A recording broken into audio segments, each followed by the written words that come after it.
Let's say you're a student studying in school, studying for a certification exam, or you're early in career, perhaps even later in career.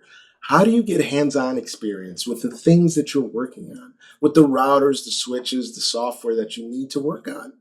It can be difficult. What I used to do is I would go on eBay and I would buy a router or a switch for $40, toss it on the table, plug it in, power it up, and that was my lab. That is how I passed the CCNA exam back in the day with real gear. Over time, I started incorporating emulators, simulators. I would use Packet Tracer to learn. I started using GNS3, moved on to EVE-NG, and now I use Cisco Modeling Labs. These are all great tools that you can incorporate and even enhance your network, not just for studying, but perhaps emulating your real work environment and trying things out outside of production. We're going to take a quick look at CML. That's what we're talking about today. I'm not telling you to go and throw out your equipment that you have in the lab. Not at all. These options for emulators and simulators, they're here to enhance your studies, to enhance your real lab. There are other great options that you can use to study or even reproduce a real environment at your workplace.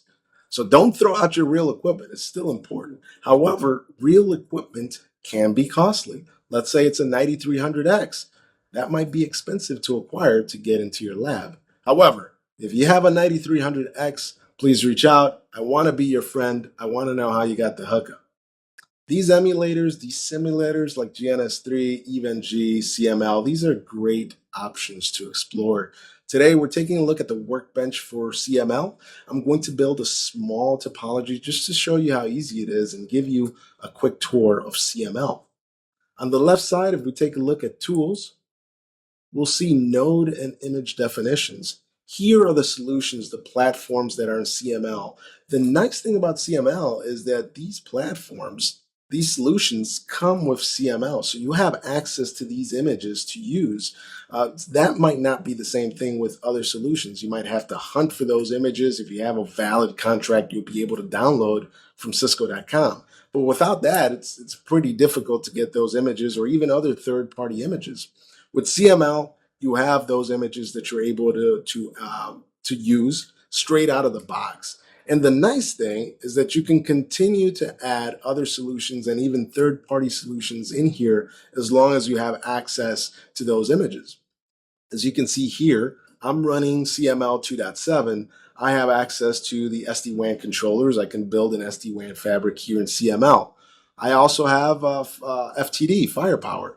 Firepower comes out of the box in 2.8, but I was able to add the QCOW2 image easily into CML just so I can play around with Firepower within CML. You can create your node definitions. So the node definitions is the solution. What are you trying to do? But those node definitions are tied to the image definitions. So the image definitions are what version of what solution are you using? And you can have multiple images, multiple versions tied to a node definition. So you download the image, a QCOW2 image, you import it into CML, and then you're able to create a node definition as well, and you're able to tie those two together. And then you can add those nodes into a topology. So we'll go over to the dashboard. We'll click on this test lab here. And I'll add a couple of nodes just so you can see how easy it is. We'll add an external connector. The external connector is what connects my emulated network here, my created network within CML, into my real world life environment here in the lab.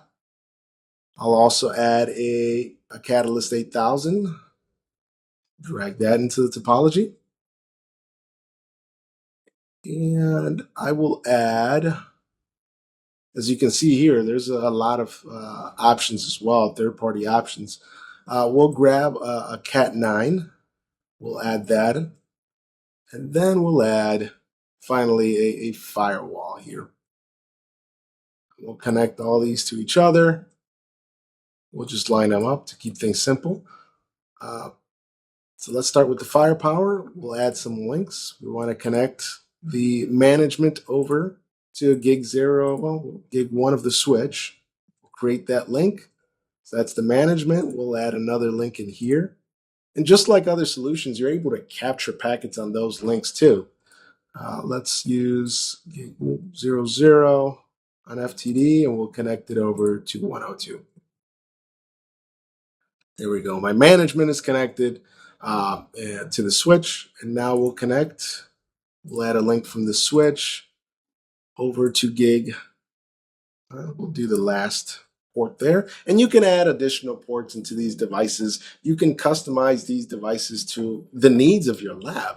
There's impressive labs out there. There's a GitHub out there. I'll toss the link in the messages, but you'll be able to download these nodes, these topologies that you create. You're able to actually save those and give them to somebody else as long as they have the images. You're able to do the same thing with GitHub. You're able to download these example topologies and you can open them up in your lab, again, as long as you have the images. We'll take a look at gig E1. We'll create a link there. And finally, we'll toss another link over from the router to the real world. And there's a couple of options that you can do there. If you wanted just to do natting for that external connection, you can do that, or you can actually bridge it and make it a part of your real lab environment. That way there's bidirectional traffic as needed. We'll create that link.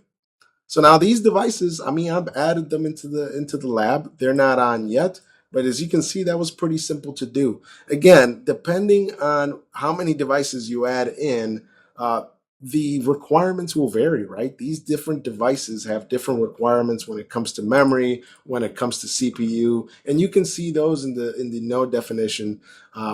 Because keep in mind that you're going to need that memory and that CPU to sustain this lab when you turn it on.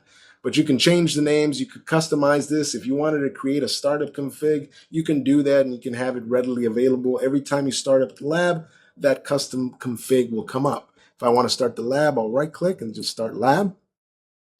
And those devices will start coming up. But this is how you can easily build your own network, or you can add to your existing lab. You can do this with GNS3, EVE-NG, CML. Check those options out there. But the important part is that you have a place that you can play around with, that you can study, or even that you can use for a real lab environment, perhaps to mimic a real world lab that you have at your organization. Those are the options that are out there, and they help you out as an engineer. Play around with it, spend some time in the lab, and happy learning.